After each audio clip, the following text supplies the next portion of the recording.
जय श्री कृष्णा। सावन मास के शुक्ल पक्ष की तृतीया तिथि को कहीं कजली तीज तो कहीं हरियाली तीज के नाम से जाना जाता है। देवी पार्वती बताती हैं कि तृतीया तिथि का व्रत रखने से स्त्रियों को अमर सुहाग और सौभाग्य की प्राप्ति होती है। देवी पार्वती ने भी सावन महीने में तृतीया तिथि को 100 वर्ष की तपस्या के बाद भगवान शिव को पति रूप में पाने का वरदान प्राप्त किया था।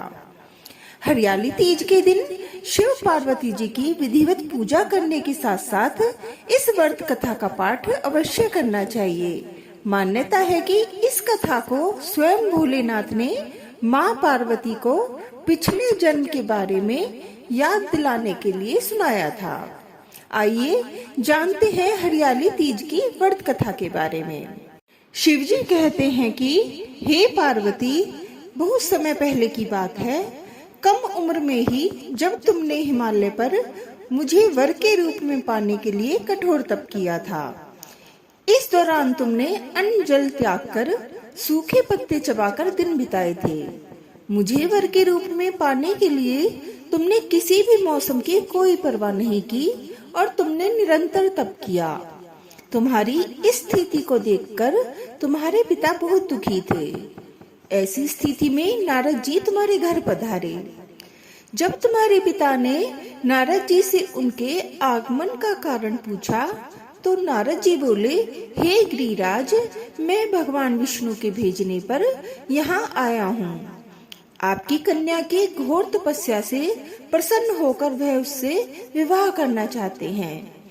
इस बारे में मैं आपकी राय जानना चाहता हूँ। नारद जी की बात सुनकर पर्वतराज अति प्रसन्नता के साथ बोले, हे नारद जी, यदि स्वयं भगवान विष्णु मेरी कन्या से विवाह करना चाहते हैं तो इससे बड़ी कोई और बात नहीं हो सकती। मैं इस विवाह के लिए तैयार हूँ।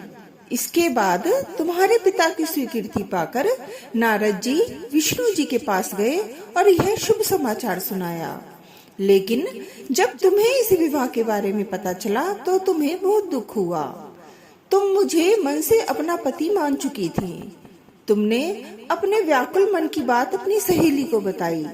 तुम्हारी सहेली ने सुझाव दिया कि वह तुम्हें एक घनघोर वन में ले जाकर छुपा देगी और वहां रहकर तुम शिव जी को प्राप्त करने की साधना करना। इसके बाद तुम्हारे पिता तुम्हें घर में न पाकर बड़े चिंतित और दुखी हुए। वह सोचने लगे कि यदि विष्णु जी बारात लेकर आ गए और तुम घर पर न मिली तो क्या होगा। उन्होंने तुम्हारी खोज में धरती पाताल एक करवा दिए, लेकिन तुम ना मिली। तुम वन में गुफा के भीतर मेरी आराधना में लीन थी। सावन तृतीय शुक्ल तिथि को तुमने रेत से एक शिवलिंग का निर्माण कर मेरी आराधना की, जिससे प्रसन्न होकर मैंने तुम्हारी मनोकामना पूर्ण की। इसके बाद तुमने अपने पिता से कहा कि पिताजी, मैंने अपने जीवन का लंबा समय भगवान शिव की तपस्या में बिताया है और भगवान शिव ने मेरी तपस्या से प्रसन्न होकर मुझे स्वीकार भी कर लिया है। अब मैं आपके साथ एक ही शर्त पर चलूंगी कि आप मेरा विवाह भगवान शिव के साथ ही करेंगे। पर्वतराज ने तुम्हारी इच्छा स्वीकार कर ली और तुम्हें घर वापस ले गए। कुछ समय बाद उन्होंने पूरे विधि विधान से हमारा विवाह किया। भगवान शिव ने इसके बाद कहा कि हे पार्वती, तृतीया को तुमने मेरी आराधना करके जो व्रत किया था उसी के परिणाम स्वरूप हम दोनों का विवाह संभव हो सका।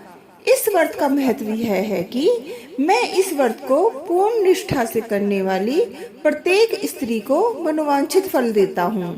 भगवान शिव ने पार्वती जी से कहा कि इस व्रत को जो भी स्त्री पूर्ण श्रद्धा से करेगी उसे तुम्हारी तरह अचल सुहाग प्राप्त होगा।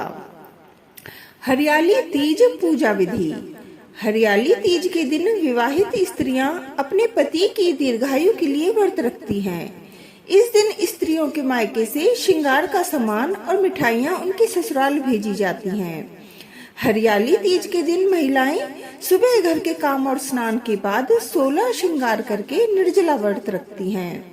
इस दिन हरे वस्त्र, हरी चुनरी, हरा लहरिया, हरा श्रृंगार, मेहंदी, झूला झूलने का भी रिवाज है। इसके बाद माँ पार्वती और भगवान शिव की पूजा होती है। बोलो भोले बाबा की जय, बोलो पार्वती मैया की जय।